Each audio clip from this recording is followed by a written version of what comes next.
Okay, welcome guys. So this time we are going to see the next part. जो हमने पिछले lecture में देखा था वो था इंजीनियरिंग मैकेनिक्स और इंजीनियरिंग मैकेनिक्स के अंदर के डिफरेंट क्लासिफिकेशंस, और इस बार हम देखने वाले हैं आइडियलाइजेशंस और बेसिक कंसेप्ट जो कि इंजीनियरिंग मैकेनिक्स में आपको बहुत ज़्यादा ज़रूरी होने वाले हैं। तो आइडियलाइजेशन से स्टार्ट करेंगे इस बार। आइडियलाइजेशन फर्स्ट टॉपिक, ठीक है। आइडियलाइजेशंस क्या होते हैं? तो फर्स्ट है, आइडियलाइजेशन वो पार्ट होता है जिसके अंदर हमें complex physical problem, now complex physical problem ये एक टर्म जो मैं लिख रहा हूँ, मैं यहाँ पे लिख देता हूँ कॉम्प्लेक्स फिजिकल प्रॉब्लम। तो हमें कॉम्प्लेक्स फिजिकल प्रॉब्लम को कुछ अजम्पशंस यूज करके या फिर कोई ऐसी मतलब डिफिनेशंस डाल के, जिसे हम आइडियलाइजेशंस बोलते हैं, करके हम उनको चेंज करेंगे उस फिजिकल प्रॉब्लम को एक सिंपल प्रॉब्लम में, जिसे हम एक या दो प्रिंसिपल्स ऑफ मैकेनिक्स लगा के सॉल्व कर सकते हैं। ठीक है, ये सिंपल सा जो फंडामेंटल है आइडियलाइजेशन का वो ये है कि हम कुछ प्रिंसिपल्स ऑफ मैकेनिक्स यूज करेंगे और उस सिंपल प्रॉब्लम्स को सॉल्व करेंगे। बट हमें सॉल्व क्या करना है? Complex physical problem. तो इसको हम सॉल्व नहीं कर सकते because it is by nature complex. And second thing, इसके अंदर ना प्रेडिक्टिबिलिटी बहुत लो हो जाती है कि अगर हम इसको सॉल्व भी करेंगे तो इसका प्रेडिक्टिबिलिटी यानी कि इसकी जो एक्यूरेसी है शॉर्ट में वो बहुत कम होगी। हम फिर भी सिस्टम को एनालाइज कर तो सकते हैं, लेकिन उसके बाद जो रिजल्ट निकलेगा उसकी प्रेडिक्शन हो भी सकता है, नहीं भी हो सकता। So there is a difference. So ये जो पॉइंट है, ये पॉइंट हमें इसको सॉल्व करने से रोकता है। हम इसको सॉल्व नहीं करते और इसको सॉल्व करते हैं, तो इसके लिए जो लगते हैं उन्हें हम आइडियलाइजेशंस बोलते हैं। Now idealizations are basically some assumptions, ऐसे अजम्पशंस जिनको हमें यूज करना ही है ताकि हम उस सिस्टम को कन्वर्ट कर सके एक कॉम्प्लेक्स फिजिकल सिस्टम से एक सिंपल प्रॉब्लम में। नाउ अब यहाँ पे आइडियलाइजेशंस का एक पार्ट इंपॉर्टेंट ये होता है कि वो जो आइडियलाइजेशंस हम ले रहे हैं वो ऐसे नहीं होने चाहिए जिनकी वजह से एरर इंक्लूजन हो जाए। ठीक है, they should not produce errors into the analysis. ये एक सबसे इंपॉर्टेंट कंसिडरेशन है जो हमें याद रखना है। अब एनालिसिस में एरर्स इंट्रोड्यूस नहीं होनी चाहिए। मतलब कि लेट्स जस्ट से कि अगर मेरे पास एक ये पॉइंट है, ये एक व्हील एनालिसिस है, ठीक है। लेट्स से ये एक व्हील है जिसे मुझे एनालाइज करना है, ठीक है। इस व्हील को मुझे एनालाइज करना है, ये अपने पॉइंट पे रोटेट हो रहा है, ठीक है। इसकी कुछ एंगुलर वेलोसिटी होगी, इसकी कुछ एक्सेलरेशन होगा एंगुलर वाला, इसका कुछ इनर्शिया होगा, मोमेंटम ऑफ इनर्शिया का, और बाकी सब वैल्यूज इसकी कुछ होंगी। तो ये जो चीजें हैं, नाउ अगर मैं इसके ऊपर का टायर है, right, this is my tyre, let's say, just bear with me guys, okay. यहाँ पे एक इसका टायर है, ठीक है, ये जो एक टायर है। नाउ इसका भी कुछ मोमेंट ऑफ इनर्शिया होगा और इसका खुद का भी कुछ एंगुलर एक्सेलरेशन होगा जो इससे सेम तो हो सकता है, लेकिन इसकी जो टेंजेंशियल वेलोसिटी होगी यहाँ पे, ये आपको लग रहा होगा यहाँ पे बहुत ज्यादा कॉम्प्लिकेट हो रही है चीजें, लेकिन ये जो चीजें हैं आपको आगे जाके समझ में आएंगी। तो अगर मैं इस सिस्टम को एनालाइज करना चाहता हूँ और मैं चाहता हूँ कि मेरी ये सिस्टम को मैं सिंप्लीफाई करूँ, यहाँ पे अगर मैं रोड भी ले लेता हूँ जहाँ पे एक फ्रिक्शनल कंपोनेंट भी आ जाता है, ठीक है, जहाँ पे एक फ्रिक्शनल कंपोनेंट भी आ जाता है म्यू, उसके बाद मैं इसकी भी कुछ वेलोसिटी आ जाएगी, देन इसकी एक टेंजेंशियल वेलोसिटी होगी, इसकी एक रेडियल वेलोसिटी भी होगी। So there are many different things. तो ये सारी चीजें हम जैसे एनालाइज करने की शुरुआत करते हैं, there becomes a difficulty in solving that. मतलब हम इसको डायरेक्टली सॉल्व नहीं कर पाएंगे। तो जैसे हम इसको डायरेक्टली सॉल्व नहीं कर सकते, इसलिए हमें इन आइडियलाइजेशंस की जरूरत पड़ती है।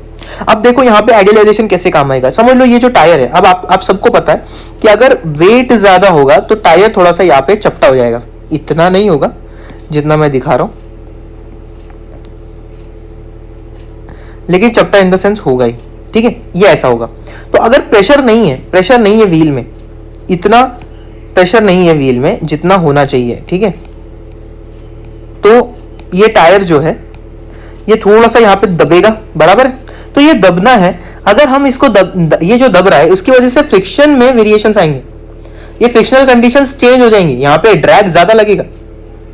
तो ये सारी चीजें आपको लग रहा होगा कि बहुत कॉम्प्लेक्स हो रही हैं, क्योंकि वो है complex. We are talking about a complex physical system जहां पे हम इसको एनालाइज करना चाहते हैं, लेकिन हम उसको नहीं कर सकते। क्यों? क्योंकि ये जो प्रेडिक्टेबिलिटी और एक्यूरेसी और जो कंडीशंस वहां पे एग्जिस्ट कर रही हैं, जैसे कि ये हो गया, सॉरी, जैसे कि ये हो गया मेरा जो पॉइंट था, ये वाला दबा हुआ टायर का, देन मेरी ये जो प्रॉपर्टीज हैं ये सारी, तो ये प्रॉब्लम जो क्रिएट कर रही हैं उनकी वजह से ये जो चीजें हैं ये बहुत डिफिकल्ट हो जाती हैं, जिनकी वजह से आइडियलाइजेशंस जो हैं वो इंपॉर्टेंट हो जाते हैं। चलो अभी देखते हैं कि आइडियलाइजेशंस क्या होते हैं बेसिकली।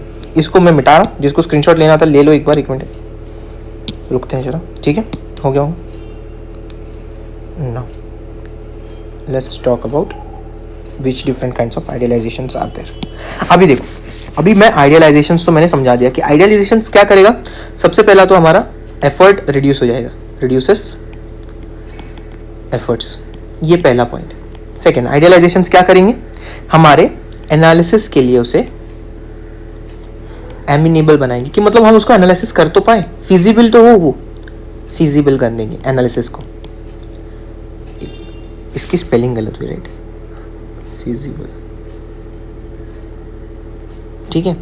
और तीसरा पॉइंट होगा जो हमारी डिज़ाइन का एक पॉइंट देखा था हमने, जो पिछले बार इंजीनियरिंग मैकेनिक्स का जो मेन पॉइंट है कि डिज़ाइन है, उस डिज़ाइन का फाउंडेशन रख देंगे, फाउंडेशन, कि हम यहाँ से आगे ऊपर उठा सकते हैं उसको, हम इससे नीचे नहीं जा सकते, इससे ऊपर बिल्कुल जा सकते हैं। चलो यहाँ से आगे बढ़ते हैं। अब देखो सबसे पहला पॉइंट, सबसे पहला आइडियलाइजेशंस मेरा क्या है। मैं कुछ आइडियलाइजेशंस जो हैं जो ग्लोबली एक्सेप्टेड है, ग्लोबली एप्लीकेबल भी हैं। हम globally applicable in the sense कि जो भी हम क्वेश्चंस देखेंगे, जो भी हम क्वेश्चंस करेंगे, वो सब में ये लगेगा ही लगेगा, ये अज्यूम्ड है। और बाकी के जो स्पेसिफिक अजम्पशन है, स्पेसिफिक आइडियलाइजेशन है, वो आपको एट द टाइम ऑफ जैसे क्वेश्चन आएगा वैसे अगर हमें कोई अजम्पशन लेना होगा तब मैं एक्सप्लेन कर दूंगा, लेकिन जो कुछ हर जगह एप्लीकेबल होते हैं उन सबको अभी देख लेते हैं। तो पहला है कंटिन्यूम। अब कंटिन्यूम क्या है, पहले तो डेफिनेशन लिख लेते हैं। Defined as continuous distribution of matter with no voids or empty spaces, no voids or empty spaces। अब बोलोगे यार ये क्या मतलब होगा, एम्प्टी स्पेसेस और voids होते कहाँ हैं, होते हैं बिल्कुल, लेकिन ऑन अ माइन्यूट स्केल होते हैं। चलो सबसे पहले देखते हैं। देखिए समझ लो ये मेरा एक मॉलिक्यूल है, ये मेरा दूसरा मॉलिक्यूल है, ये एक तीसरा मॉलिक्यूल है, ये मेरा एक सॉलिड का स्ट्रक्चर है बेसिकली। मतलब इतने गंदे नहीं होते वो, उनका शेप एक स्पेसिफाइड स्ट्रक्चर में होता है, लेकिन मेरी ड्राइंग थोड़ी ख़राब है, ठीक है, समझ लो। ये एक मेरा दूसरा मॉलिक्यूल, तीसरा, चौथा, पाँचवा, ओके। ना ये देखो इनके बीच में ये जो पार्ट है, मैं कलर चेंज करके आपको मार्क करके दिखाता हूँ इनको। ये जो एक पार्ट है ना, ये ग्रीन वाला, यहाँ पे कुछ नहीं है, इन दो मॉलिक्यूल के बीच में कुछ नहीं है, क्योंकि matter is made up of atoms, and atoms के बीच में ये जो वॉइड है इसे बोलते हैं वॉइड। This is void. ये है मेरे वॉइड्स और एम्प्टी स्पेसेस, वॉइड्स, और ये मेरे एटम्स हैं, ओके, ये सभी एटम्स हैं। तो ये जो वॉइड है ना, समझ लो अब मैं कोई मेजरमेंट ले रहा था, ठीक है, समझ लो यहां से मेरी मेजरमेंट स्टार्ट हो रही है, दिस इज 1.759 और यहाँ पे मैं जा रहा हूँ 1.829, ठीक है। ये मेरे मेजरमेंट से डिफरेंट, जो कि यहाँ पे एंड हो रहा है, इस पॉइंट पे, समझ लो, ठीक है। लेकिन यहाँ पे मैटर ही नहीं है, there is no matter this. तो मैं जो भी फंक्शंस लगा के ये सब सॉल्व कर रहा हूँ, मैं जो भी फंक्शंस लगा रहा हूँ, फंक्शंस फॉर हो गया वेलोसिटी, ओके, एक्सेलरेशन, या फिर मैं जब फोर्स निकाल रहा हूँ तो मासेस के ऊपर डिपेंडेंट जो होगा, तो ये सारे जो different kinds of force functions हैं वो डिफाइन तभी होंगे जब वहाँ पे मैटर होगा, राइट। हम मास वाले के लिए कैलकुलेट कर रहे हैं सब, हम जो पिछले वाले लेक्चर में देखा, हम जो भी चीज़ कैलकुलेट कर रहे हैं सिर्फ मास के लिए कर रहे हैं, तो वो जो पॉइंट है वो पॉइंट वहाँ पे मास ही नहीं है। तो यहाँ से एक ऑन अ फंडामेंटल लेवल जो एरर जनरेट हो रहा है उसको काउंटरएक्ट करने के लिए हम ये अजम्पशन लेते हैं कि we are not talking about just the matter in a sense where applicability जो है वो मैटर और मॉलिक्यूल के नेचर पे है। हम एप्लीकेबिलिटी ले रहे हैं कि समझ लो अगर ये मेरा एक पॉइंट है, तो यहाँ पे जहाँ पे भी मैं रुकूँ, कहीं पे भी रुकूँ, यहाँ लूँ, यहाँ लूँ, यहाँ लूँ, यहाँ लूँ, कहीं पे भी मेजरमेंट लूँ, वहाँ पे मैटर प्रेजेंट है। तो दैट्स व्हाट दिस सेज कि कंटिन्यूअस डिस्ट्रीब्यूशन है मैटर का। यहाँ पे ये जो कंटिन्यूअस डिस्ट्रीब्यूशन लग रहा है क्या, नहीं, यहाँ पे कंटिन्यूअस डिस्ट्रीब्यूशन है लेकिन यहाँ पे नहीं है, फिर यहाँ पे है, फिर यहाँ पे नहीं है, फिर यहाँ पे है, फिर यहाँ पे नहीं है। तो वो जो कंटिन्यूअस डिस्ट्रीब्यूशन नहीं हो रहा है और यहाँ होगा with no words and empty spaces, तो ये मेरा कंटिन्यूम है। आई होप ये क्लियर है. This is what a continuum is. So मेरा नेक्स्ट अजम्पशन चलते हैं. एक मिनट, आपको इसका स्क्रीनशॉट निकालना है तो यहाँ पे निकालो. ये गंदी राइटिंग है, क्या स्क्रीनशॉट निकालो. आगे बढ़ते हैं. पार्टिकल. पार्टिकल क्या होता है ना? Particle is a body of negligible dimension but having a definite mass concentrated at a point. ठीक है, यहां पे दो पार्ट है.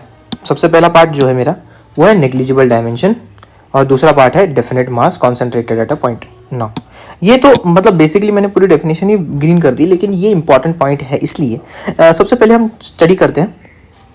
समझ लो ये मेरा अर्थ, ठीक है, this is earth, this is earth, let's say. और इस अर्थ के ऊपर यहाँ पे एक छोटा सा घर है, ठीक है, यहाँ दरवाजा है इसका, ये खिड़की है, ठीक है. अब मेरे को एक बात बताइए कि अगर ये एक घर है जिसकी हाइट में ले रहा हूँ 15 फुट, ठीक है, और मेरी अर्थ का जो डायमेंशन है वो 16,400 अप्रोक्सीमेटली किलोमीटर्स है, तो क्या ये 15 फुट इससे कंपेरेबल है? जी बिल्कुल नहीं. ये जितना मैंने बड़ा बनाया है उतना बड़ा ये होगा भी नहीं. ये अभी जितना बचा है ना, ये पॉइंट, ये इतना ही होगा 15 फुट, क्योंकि इन दोनों में कंपैरिजन नहीं है. तो जब हम कंपैरिजन की बात करें, जब हम ले रहे हैं कि समझ लीजिए मेरा रोड जो है, रास्ता है 10 किलोमीटर का और मेरी कार जो है वो 1.5 मीटर की है, तो this is not comparable because ये 10,000 मीटर्स है और यहाँ पे मैं 1.5 मीटर की बात कर रहा हूँ. तो we can take this car as a point with respect to this 10 kilometres.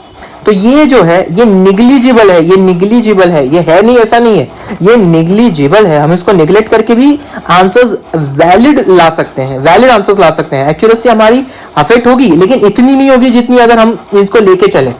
तो एफर्ट जो जा रहा है वो काफी बच जाता है, क्योंकि अगर हमारे पास नेग्लिजिबल डायमेंशन है तो. लेकिन इसका मतलब ये होता है कि अगर मैंने उसके डायमेंशन नेग्लिजिबल ले लिए तो इसका मास नहीं है? नहीं, क्योंकि कार का मास तो रहेगा ना, क्योंकि जब कार मूव करेगी तो उस मास को उसको ड्रैग करना है, उसको आगे लेके जाना है, तो हमारे कंसिडरेशन में मास तो बिल्कुल रहेगा. लेकिन अगर हम उसको बोल रहे हैं कि नेग्लिजिबल डायमेंशन है तो mass concentrated at a point and dimensions 10 to 0, 10 to 0, not 0 but 10 to. ठीक है, this is my second assumption, particle. और ये आइडियलाइजेशन जो हम ले रहे हैं, ये अजम्पशन ही बेसिकली, क्योंकि ऐसा हम लेके चल रहे हैं ताकि हमें ईज हो जाए, हम काम करने में आसानी ले सके.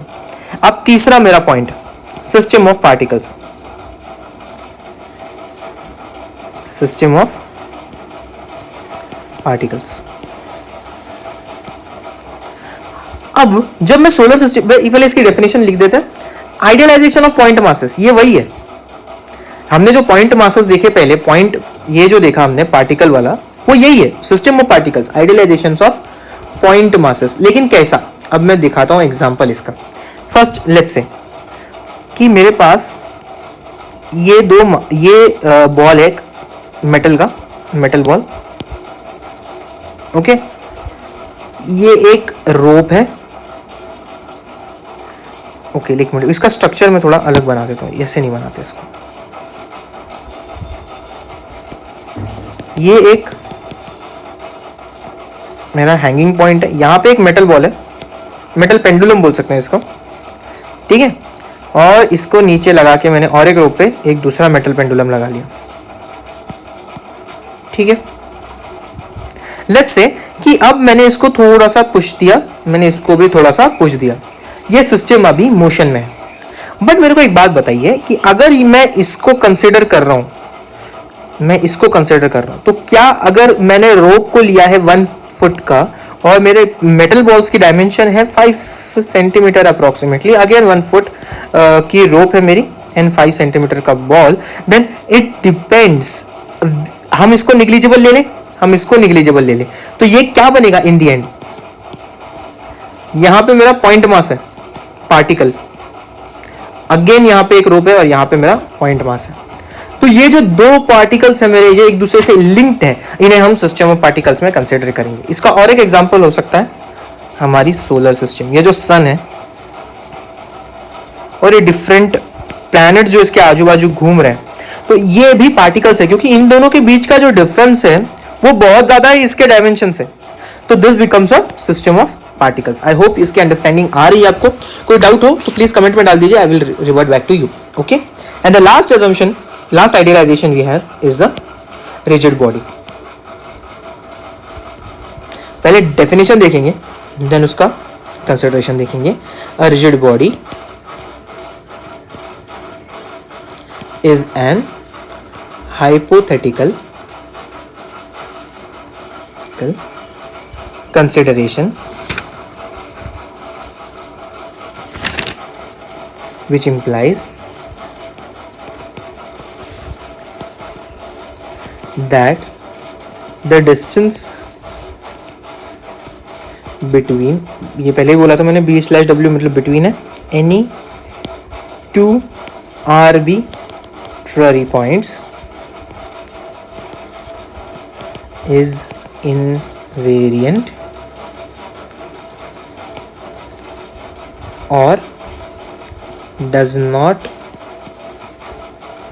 undergo any deformation under application of load। ठीक है, ये जो पॉइंट्स है आप एक एक करके एक्सप्लेन करते हैं। लेट्स टेक एग्जांपल फर्स्ट कि ये एक मेटल प्लेट है जिसको दोनों तरफ से मैंने पैक कर रखा है एकदम अच्छे से, ठीक है। और let's take this is a gun. मेरी गन थोड़ी ख़राब है लेकिन ये गन यार एडजस्ट कर लो, ठीक है ना। ये गन है, ठीक है, ये गन है, इसकी बैरल यहाँ पे, और एक मैंने अगर इसका ट्रिगर दबाया तो यहाँ से एक बुलेट जो निकलेगी, व्हाट डू यू थिंक ये क्या होगा? अगर ये मेटल प्लेट से टकराएगी तो क्या मेटल प्लेट पे ऐसा एक डेंट बनेगा और ये बुलेट भी ऐसी थोड़ी छोटी हो जाएगी? ये होगा। लेकिन जब मैं ये रिजिड कंडक्शन की बात करता हूं तो अगर मैं यहाँ पे एक दूसरा पार्टिकल बनाऊं जो मेरा रिजिड बॉडी है,